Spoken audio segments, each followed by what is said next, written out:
আসসালামু আলাইকুম। একটা এতিম ছেলে মাঝে মাঝে শুনে যাইতেছে তার নাকি ব্রেন্ডেরও সমস্যা। বলতেছিলাম তোফাজ্জল ভাইয়ের কথা।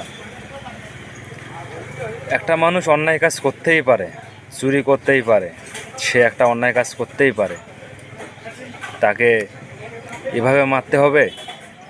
প্রথমে মারলো, তারপর খাওয়া দিল, খাওয়ার শেষে আবার পিটুনি শুরু করলো, শেষ বেশ ছেলেটা মারা গেল। একবারও ভেবে দেখেছেন একটা মানুষকে কত আঘাত করলে সে মানুষটা মারা যায়?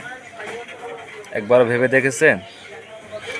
কিন্তু যারা মারলো তাদেরকে অধিকার কে দিয়েছে? সে অন্যায় কাজ করছে, তাকে প্রশাসনের হাতে তুলে দেন, সেনাবাহিনীর হাতে তুলে দেন, আর অন্য যা প্রশাসন আছে তাদের হাতে তুলে দেন, কিন্তু মারলো কেন? যারা মারছে তাদের বিচার চাই।